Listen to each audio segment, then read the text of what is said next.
Hello guys, andito na naman ako, magbablog ako. Ang gagawin ko ngayon ay mag-storyboard ako. So kung napapansin nyo pala ngayon, kikita nyo ba yung nasa likod ko? Bakit lang, yan lang yung nakasabit? Kasi tinatamad na ako magsabit na kung ano-ano dyan. Pero para sa mga hindi nakakaalam, no, eto na po yung gold. Oh my god, malaki. Matagal na siya dumating sa akin, ngayon ko lang blinag. Pero eto yung gold. Tingnan nyo naman, di ko siya, ewan ko, parang ayoko siyang isabit dito. Siguro pag lumipat na lang ako. Congrats sa atin, congrats sa Arkin Animation.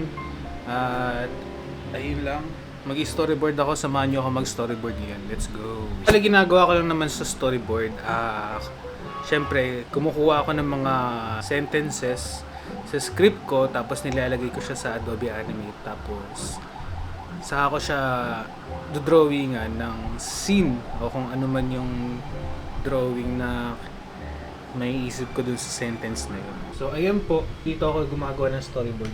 Paiba-iba pa lang ginagamit kong software sa paggawa ng storyboard. Hindi ako nag-stick sa isang bakit gano'n nag-ano siya? Hindi po ako nag-stick sa isang software kasi parang ako kasi nauumay ako kapag paulit-ulit lang yung paulit-ulit yung software na ginagamit. So para ma-boost yung creativity ko, kailangan ko ng bagong software, bagong gagamitin na software. Yun, para ma-challenge yung sarili ko. Kasi kapag walang challenge, parang ang dali na lang gawin tapos nakakatamad na. Ganun. Kaya ganun yung ginagawa ko. Minsan nag-storyboard ako sa Procreate, minsan nag-storyboard ako sa papel lang, basta pa iba-iba talaga. Paggawa ng storyboard, ito yung pinaka kailangan mo ng utak sa proseso ng paggawa ng animation kasi dito mo gagawin yung mga scenes. Ito yung magiging output ng animation mo. Kumbaga yung animation parang polished na storyboard or animatic.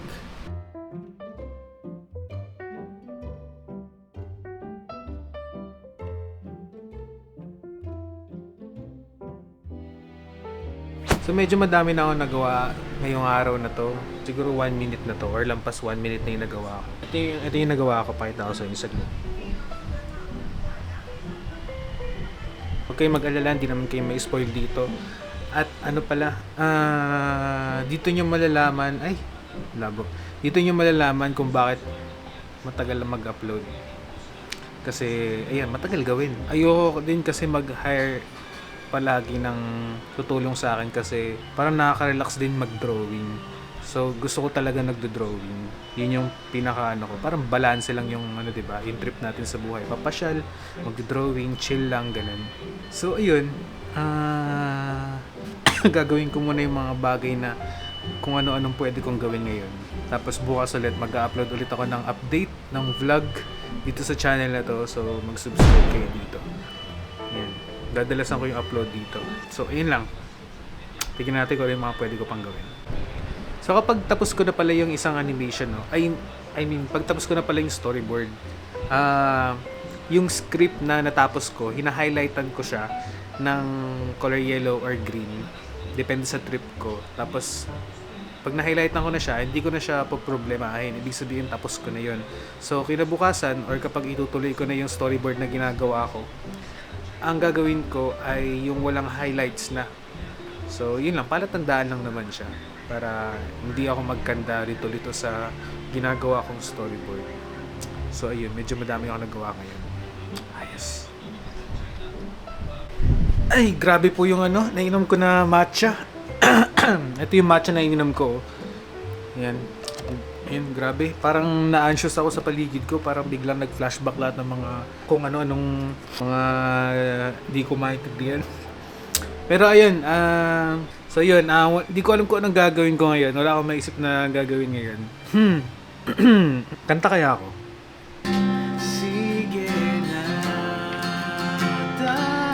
nais ko makasama. Wala na balikan kahit ako kapiling.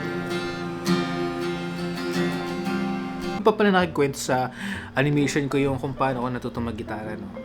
Hindi, nakwento ko na pala siya pero English yun dati pero binura ko kasi nag-rebrand ako. Mag-English dapat ako ng di naman ako magaling mag-English tapos yung accent ko Pinoy na Pinoy, pero okay lang yun.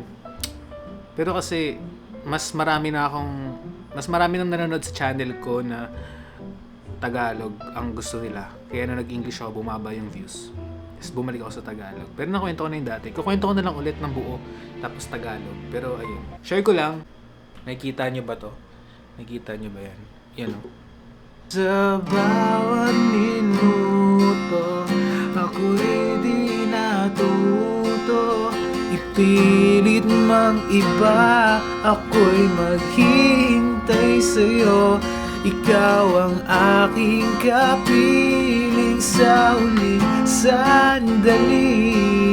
Kasalanan ba kung puso natin ang magawa? Ha! Yun lang, bye-bye.